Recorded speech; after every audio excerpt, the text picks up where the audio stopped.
Welcome to CompSci360, the ultimate virtual summit for MS and computer science in the UK. This two-day summit will give you a 360-degree view around everything related to MS and computer science in the UK, with subject knowledge experts and student mentors from top universities. Before we hear from the expert, we want to walk you through the CompSci community on the Nebula platform, a dedicated space for you to connect with other attendees and build lasting relationships with fellow computer science enthusiasts. Throughout this summit, you will interact with a number of subject knowledge experts, and if you wish to get a personalized one-on-one mentorship session or get your queries addressed, you can book a slot with them by visiting their Nebula profile. We believe that this session will enhance your learning experience and help you achieve your study abroad goals. Thank you for joining us today, and we hope you enjoy the summit. Good afternoon, everyone, and welcome to CompSci360's program selection today. My name is Sarah. I'm an in-house language and IELTS trainer, and I will be your host for this session. Right, so before we get into our session and before I introduce our guest speaker today, I would like to give you a brief introduction on Nebula, CompSci360, and also a brief as to how this session will work. So first of all, Nebula is a platform for students by students who are aspiring to work and study abroad, right? So Nebula gives a guidance from scholars, alumni, or professionals, and the resources to break the barriers of fear and other challenges to survive in a foreign land. Now, CompSci360 is a summit organized by Nebula to help students aspiring to study MS and computer science programs in the UK, and we aim to provide all of you here today the knowledge and resources you need to make decisions about your education and career. Now, for this session, please ensure that you're sitting in an area with undisturbed internet.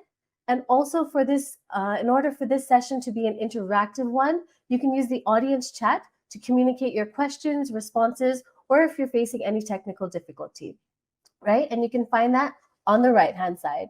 Now, towards the end of the session, there will be time for a Q&A, so you can also post your questions in the audience chat during that time as well. If you have any questions during the session, feel free to post that in the audience chat. We will be answering most of those questions towards the end. All right, without any further ado, let me introduce our guest speaker for today. We have Mr. Vinayak Unnithan. Vinayak is an MSc Applied Machine Learning student at Imperial College London, with vast experience and knowledge in crafting competitive applications for MS in CS programs. Today, he will be taking us through and sharing his valuable insights on how to create an application that highlights your unique strengths, achievements, and experiences in order to make you stand out from the other applicants. Good morning, Vinayak. Thank you so much for joining us today. I'm going to hand it over to you. Could you please give us a brief introduction about yourself? Yes, so thank you, Sarah, so much for that. So hi, everyone. My name is Vinayak, as Sarah said. I'm originally from Kerala, India, but I did most of my schooling in Dublin, Ireland, away from home. So yes, I've done a 4-year degree actually prior to my master's in electronic and computer engineering. So I did that in Ireland itself. And then after I completed my degree, I wanted to go more abroad and experience postgraduate life. And so I'm currently been doing that for about 6 months now. So I love it a lot. So before applying, I had a lot of different experiences in trying to apply for different applications for postgrad. So I thought I'd share my experiences with you today. So that's a little bit about me. So, yeah. That's great, Vinay. Thank you so much for that introduction. It kind of helps us understand also what this session is about. And we're really excited to have you on board today. Right. So I'm sure everyone here is curious as to how to get the ball rolling in terms of applying for an MS in computer science. So Vinayak, let me start by asking, how did you go about applying? So the first thing that I did was, so first of all, I applied in different regions. So I applied in the UK and also in the US and also in Ireland as well, actually. But those were that's the sort of the national side. So in terms of the international side, when I wanted to apply for the UK, I would go on to um, the websites of the institutions that I was interested in, and I would see how the application process would work, and typically what the requirements were. And so that was the first thing. Second thing that I would do is I would ask around my friends or my peers, just to get their opinion on how, what they think of the university, and how their own advice on how they would go around applying for it. That's the other thing. And then thirdly, I think the amount of research that you do is definitely proportional to how interested you are in the course, and how you want to what strategy you want to take to apply to your course, and that's very important. So those would be the three things that I would do in order to sort of go about applying. But doing your own independent research, asking around for help, that's definitely the two things that are going to help you. So yeah. Right. I'm really glad you touched on that. I want to kind of elaborate or just touch on that topic more. The guys, I hope you heard. He said researching about where you want to apply to is very, very important. So I think when you're going about doing that, look up the different colleges, look up the different universities, see what is required of you, and then have that in mind while you're applying. Right? So, out of the many application components, could you please tell us some key components of a strong MS in CS application? Yes. So I would say there would be about 4 or 5 key components. One would be definitely be your CV, so your CV that you're going to be applying for. Secondly, would be your personal statement. Thirdly, would be your letter of recommendation or letters of recommendation, depending on the university you're applying to. And then also, I would say next is your experience. So, especially when it comes to a computer science master's, what do I mean by experience? So, experience, I would mean research projects that you've undertaken, or internships, and then also relevant skills that you've acquired. So, this would be like, for example, programming. That would be very important. Um, yes, and also if you have anything extra like publications, that would definitely help. So I would tie all of those around experience, and then in terms of the documentation, it would be your CV, your personal statement, and your letters of recommendation. All right. Again, everyone, I hope you're making notes and you've taken down these components that are quite important that you should have. Now, Vinayak, could you give us some strategies in order to highlight unique strengths and achievements when we're applying? Yes. So when it comes to formulating, for example, some of the documents that I just mentioned, it's actually very important to be specific, to those to what you're writing. So I think that some of the things that I don't recommend doing is being very broad or using very generic language. You want to be very specific to, so the course that you're applying to and exactly what you're writing should correlate, and it should be very specific. So you should highlight your own unique achievements, and your own unique interests that tie to that application. So that's very important. Secondly, make sure that what you the strategy in terms of the strategy that you're taking, that you're focusing on impact rather than the quantity of the stuff that you've done. So make sure that so rather than simply just listing your accomplishments, make sure you focus on the impact of the actions that you had on those accomplishments. That's very important because you want to show to whoever's reading your application that the contributions that you've made, they make a difference. And so that's what really stands out, from an application perspective. And thirdly, I would say be concise. So being clear and concise, that's very important. So I think that when you make a very nice application, you don't want to put too much, you don't want to put too less. You just want to have that right sort of blend. So that's very important. Being clear and concise. Try to focus on relevant information. Don't too much irrelevant information can lead to waffling and all that stuff. So be very clear on what you're saying and get the message out from you to them, uh, as clear as possible. Yeah. Right. So, like, in other words, making it, like you said, as personal as you can, relating whatever you've done, make sure it's about yourself and putting it out there. Yeah, I really like how you said that because a lot of us probably we want to put all our achievements in there, we want to put all our accomplishments in there. And I really appreciated how you said, keep it clear, keep it concise, and keep it to the point, right? So that being said, I think you also touched up on this, but maybe we can elaborate a little further about what's the best way to showcase your strengths and accomplishments on the application. So the best way to showcase your strength is, for example, if you have experience in, uh, so if you've done experience in terms of internships or in terms of research projects that you've undertaken, the best way to display that is, for example, on your CV. If you should have different sections, right? So you have your education section and then your work experience section. So in your education section, you would want to essentially list out all the relevant modules that you've taken. So the relevant modules that you've taken and then the skills that you've acquired under that. Basically, what that shows is, so for example, if you're taking a master's that requires a heavy foundation, for example, Java, the programming language, it's a very good idea to show that you've taken these modules that show that you've picked up the foundation for Java, and then outlining the skills. So, whatever the skills might be. So something like that.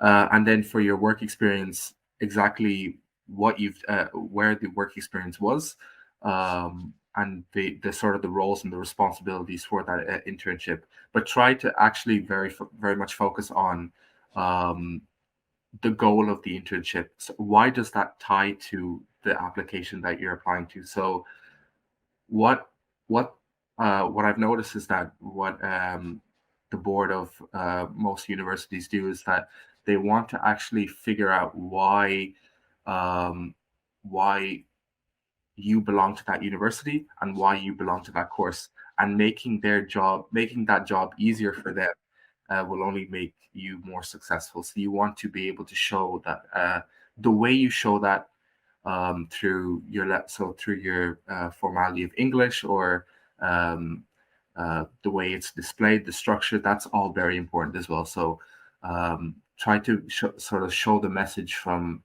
your side to their side very clear as possible. Right, that makes absolute sense, actually. I also wanted to ask, and I'm going to take a question also from one of the audience participants, and that is how important is having a work experience or an internship to put on your application? And also, does having work experience in the relevant field in India help with that application when you're applying? Yes, it definitely helps. So prior to me applying, I did two internships, and they helped because so when I did my first internship, you get a sense of sort of the industry world and how to go about things. So how do how do you work with coworkers, and how do you actually get industry life roles and responsibilities done? So I would definitely say it does help. The thing is that even if it's during the summer, or let's say an internship is not a part of your course. So, for example, for me, it wasn't a part of my course. So I had to independently go out and find my internships. That helped me a lot because the machine learning course that I'm applying to, that I'm currently doing, I had some experience of that in my second internship, so it definitely helped. It showed that, so for example, the machine learning models that I was working on in my second internship, they sort of helped me lay the foundation for my application, and it definitely gives a better story in your personal statement to show that, okay, so he's had experience working on this and fits well with the application. So So, especially having work experience in the relevant field from India, right? Does that help with the application? Does it kind of count? I think that's what they're also asking. Would it count?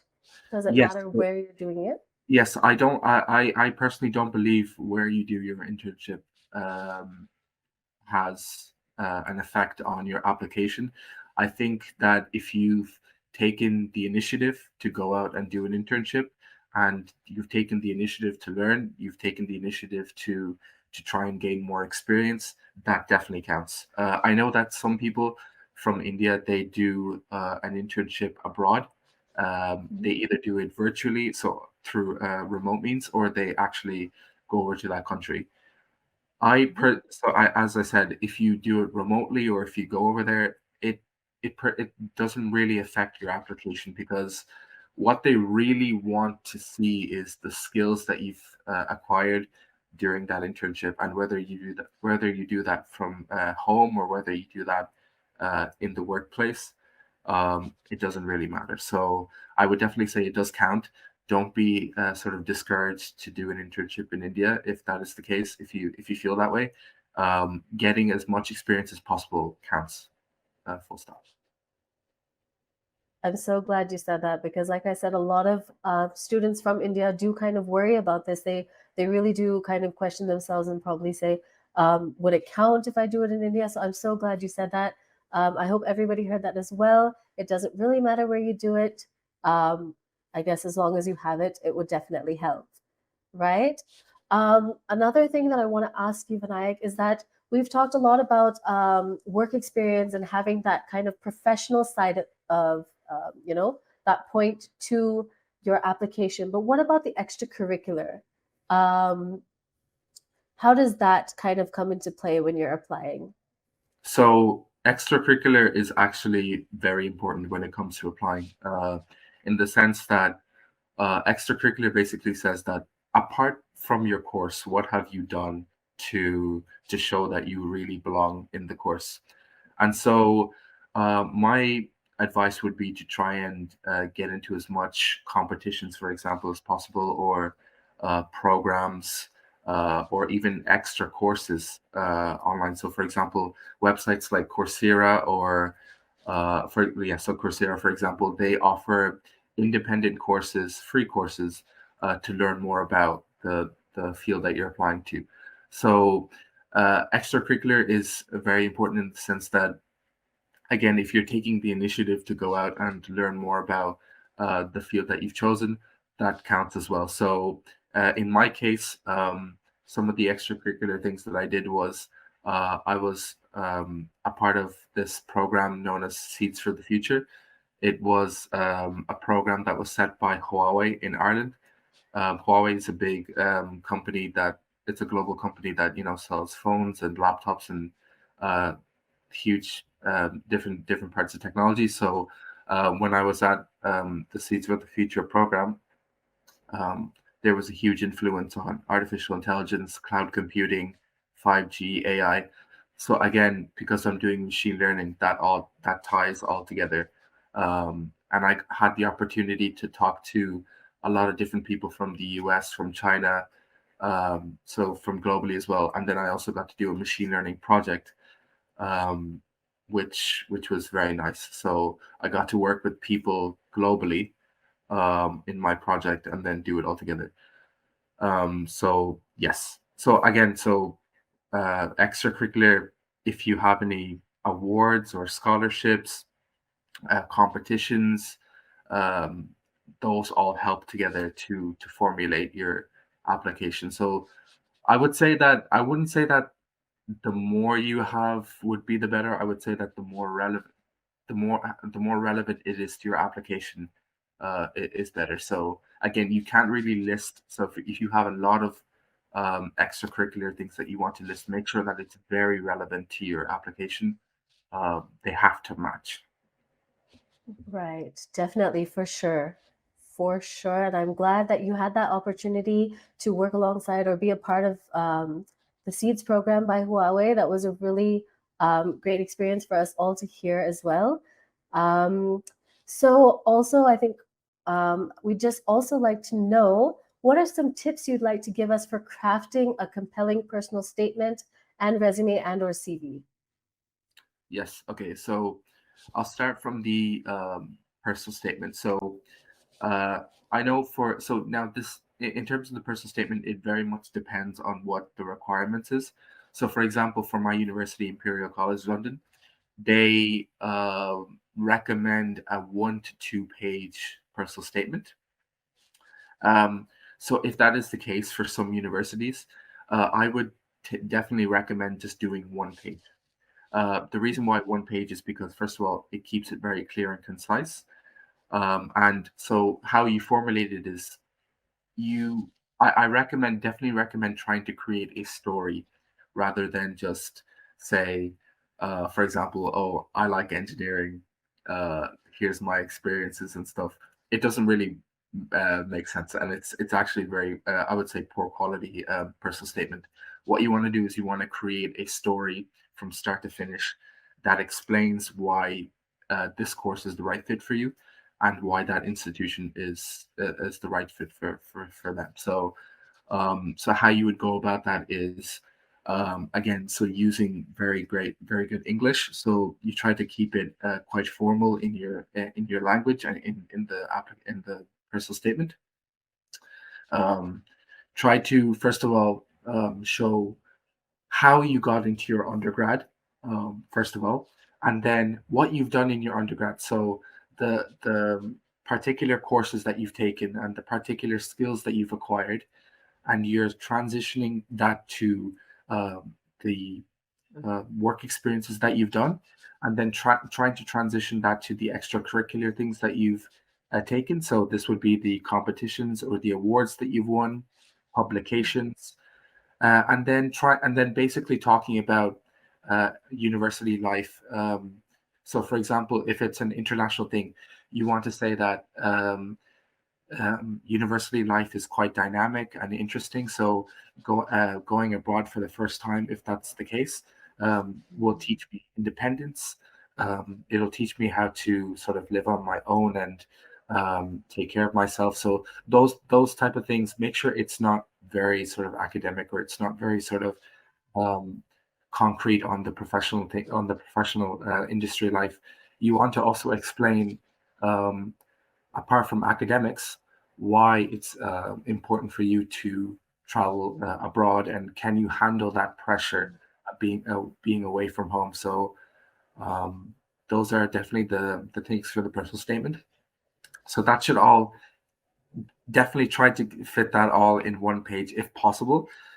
If you do think that you need to add some more, then of course you can go beyond 1 page, but that only depends on the university requirements. Some universities are like 1 page, that's it.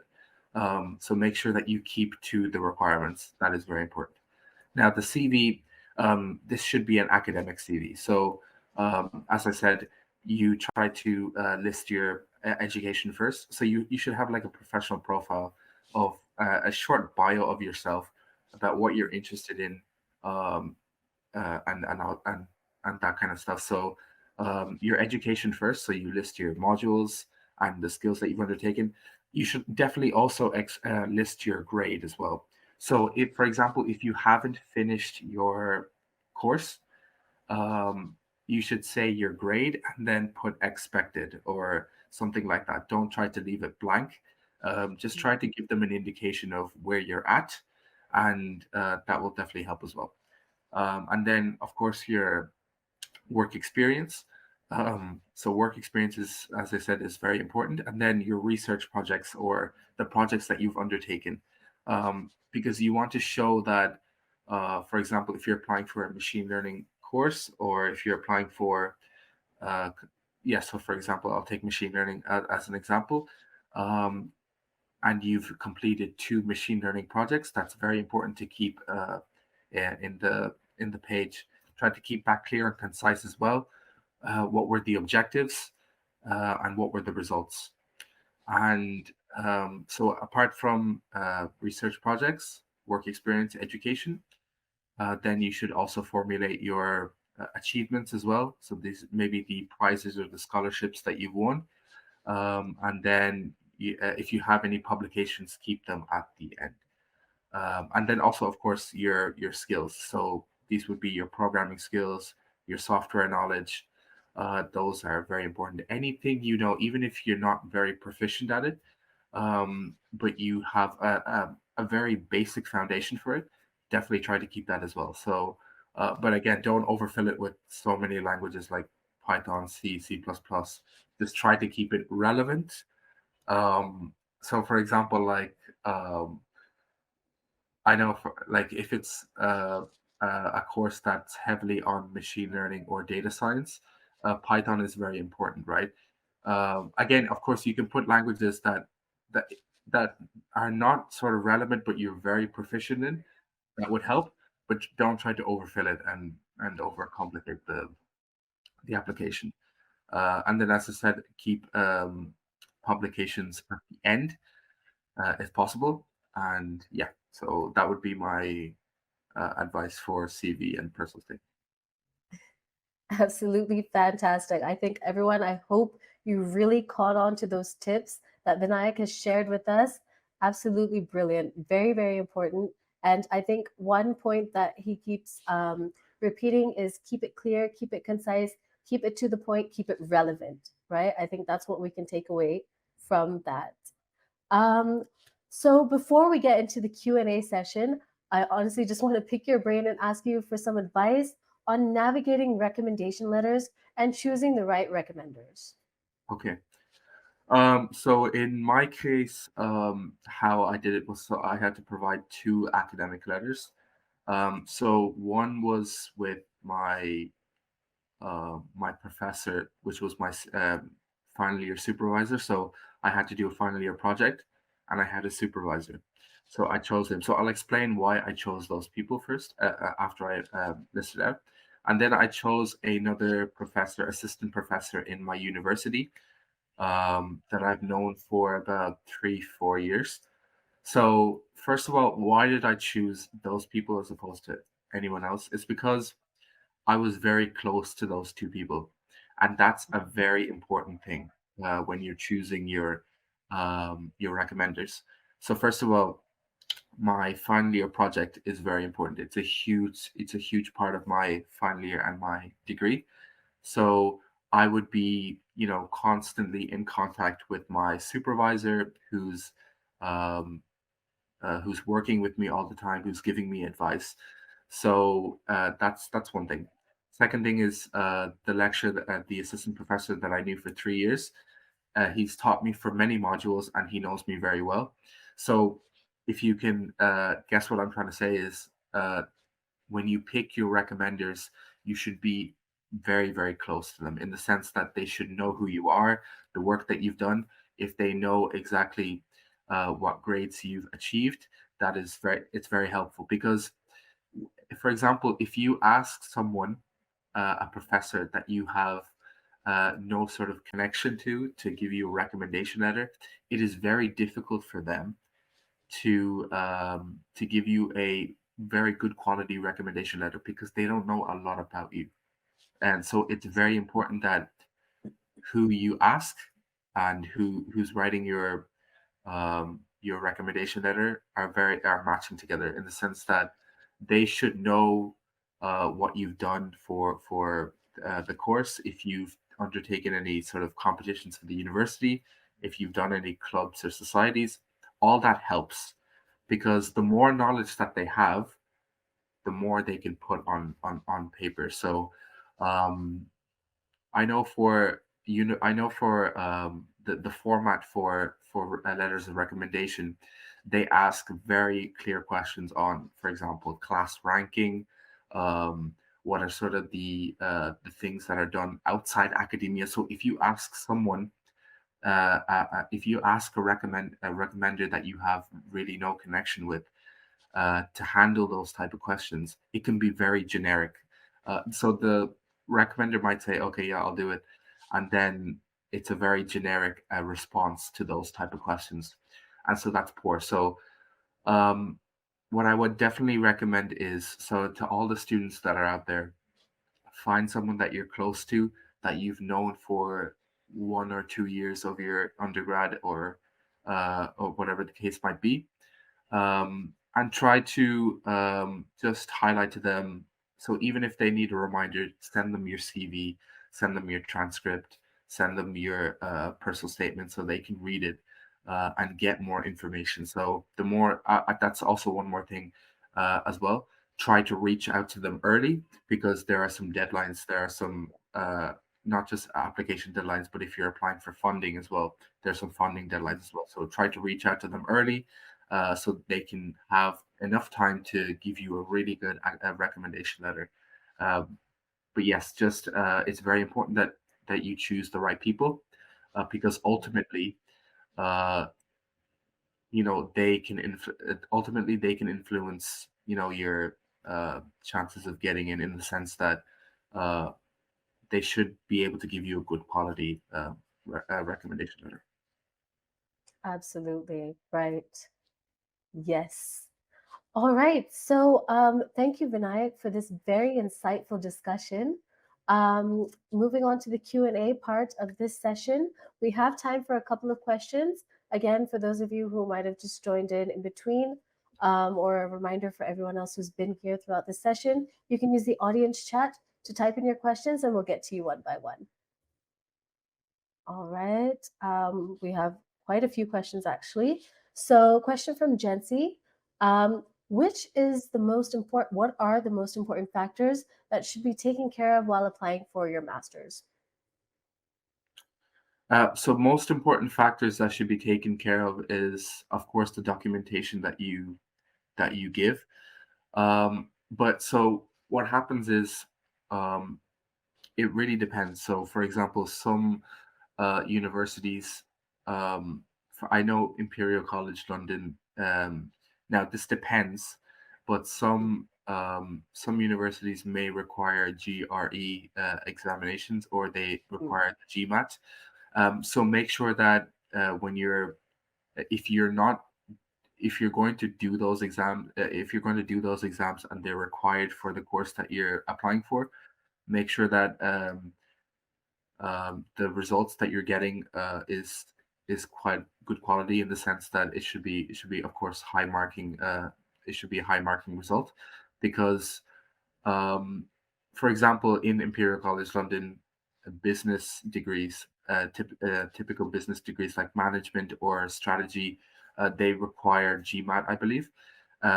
So, in order to get into those type of courses, which is mhm, like not STEM based, you require those extra exams and you require those extra documents to to basically get in. So that's one thing. For STEM courses itself, it's more really about the experience and the internships that you do or the mm. competitions that you get into, as I said before. So that would be the strengths of your application. Yeah. Great. Now, I'm glad you mentioned external exams and certifications and things like that, like GRE, GMAT, and things. What I want to ask you from my side again is how important is a language proficiency certificate as part of your application? Yes. So, so in terms of language proficiency, especially for English, I know they require IELTS, the IELTS exam or the equivalent. So that's very important in the sense that you should be able to display your level of English. This will also be very evident in your personal statement. The fact that you use formality in your language also shows that your competency for English and your qualifications for English really stand out. So um, when you're writing that one or two page personal statement, Mhm. showing the story that you built, but also the level of English and the fluidity and the formality that you have in that document is very important to the the reader that's reading your document to show that okay, wow, this is extremely insightful, but I can also understand the technical and the complex bits of the application. It's again very clear, concise, but it has that element of fluidity. So um, you can always show this in your personal statement or in your CV. So those would be the one or two ways that, apart from the IELTS or examinations that you may take to show your proficiency for English. But yes, it is very important because if you go to a very English speaking country like the United Kingdom or in the USA, they basically want to be able to make sure that you're following the course material and you're able Yeah. to have a great sense of English. Yeah. Absolutely. Thank you. Thank you for highlighting the importance of an English proficiency certificate as part of your application. We have a question from Hannah who is asking, how can Indian applicants make their applications stand out in a competitive applicant pool for MS and CS programs?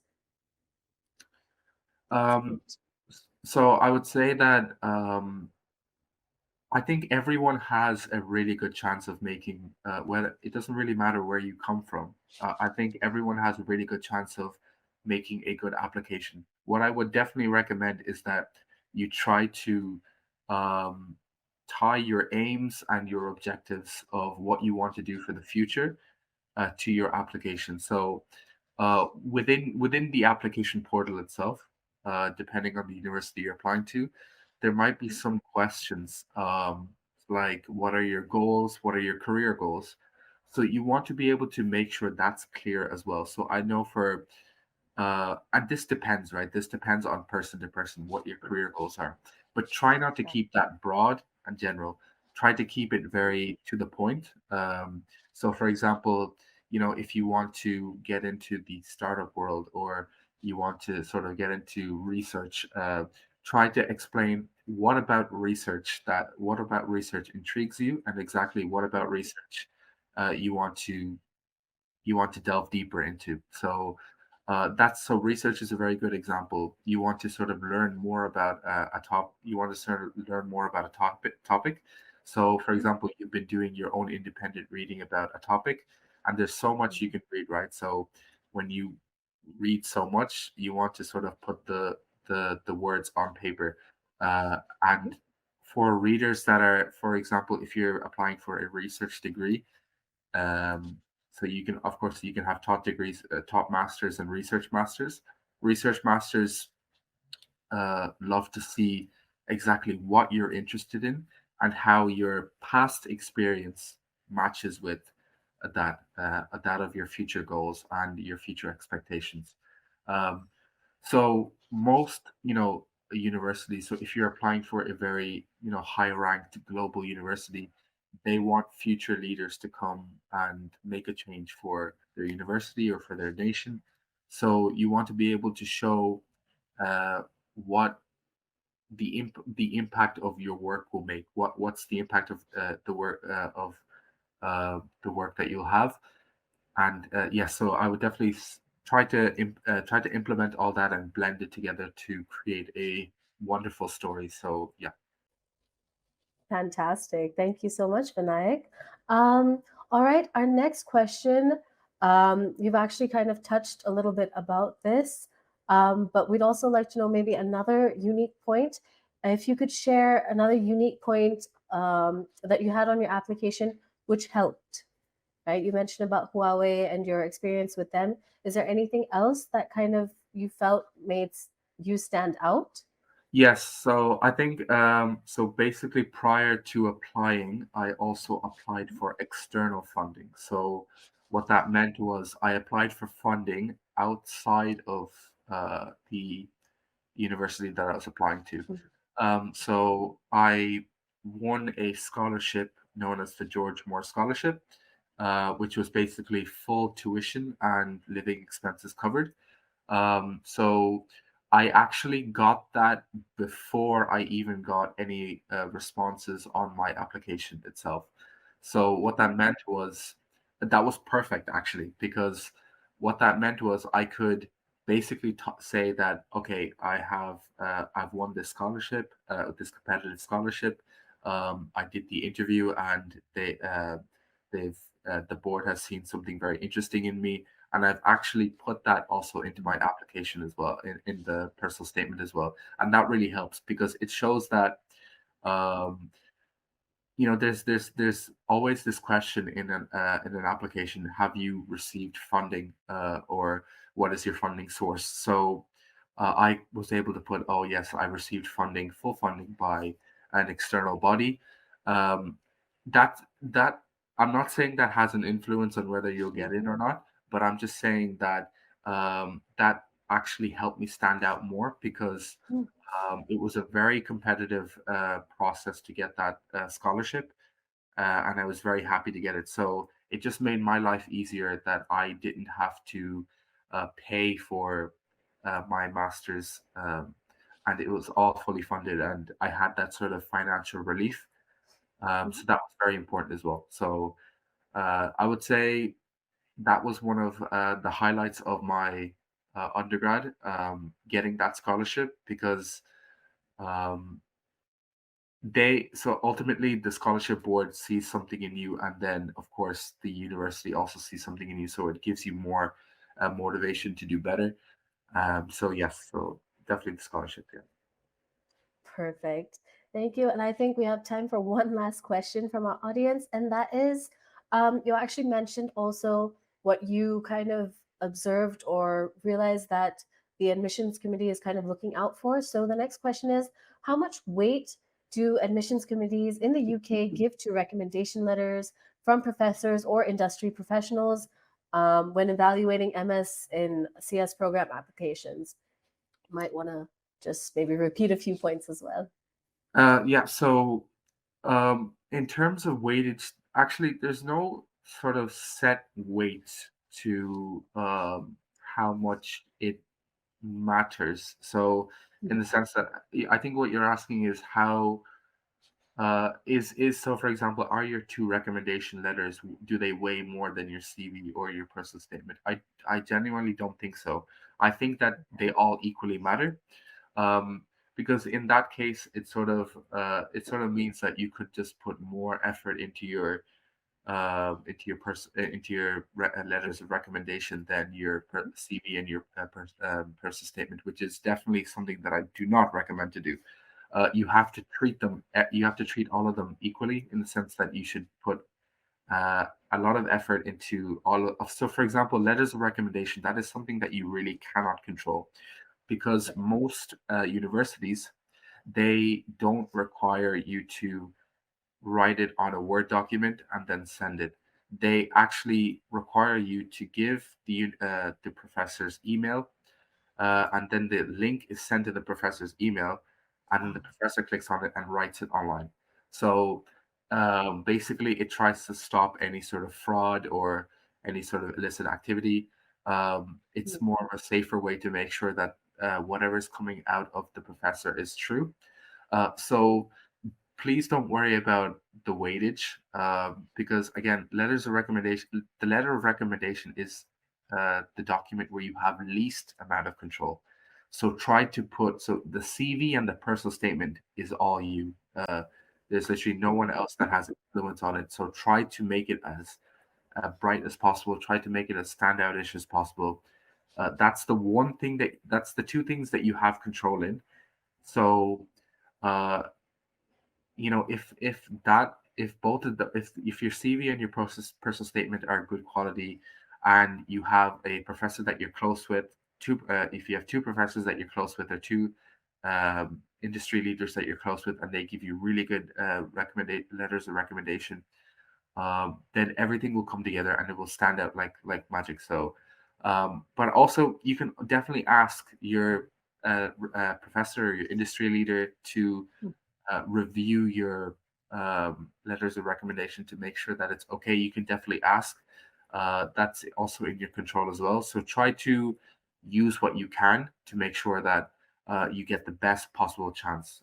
So again, if this is your year for applying for a master's, you may only get one chance to get in. So I know for some universities they only let you do one application for one course. So try to make sure that you put in as much work as possible because again, you only have this one chance to do it. Um, but you want to make sure that you get it on the first try or whatever the case might be. All right. Okay. Thank you so much, Vinayak, for answering all of our questions. We've come to the end of the session. Vinayak, I just want to take this time to thank you so much for taking out your time and coming on board and joining us. sharing your insights and your experiences. I hope you enjoyed the session. Perfect. I did. Thank you so much, Sarah. Again, it was a really great experience to showcase my experience in applying for university. So I've learned a lot as well as I have from you. So and also the questions. So thank you so much to everyone for listening. So yes.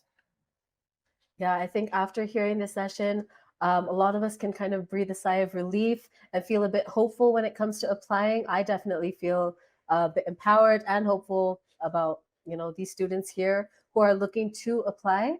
So thank you so much for that. Thank you as well. And just to everyone, if you do wish to ask more questions, please reach out to me. I have LinkedIn as well, so you can look for me out on LinkedIn, and I'd love to help you out more as well. So if you have any further questions, please reach out. Yeah. Most definitely. Thank you. Thank you so much, Vinayak. All right, everyone, we'll be taking a break now wherein you can have your lunch and we'll resume the sessions at 2 p.m.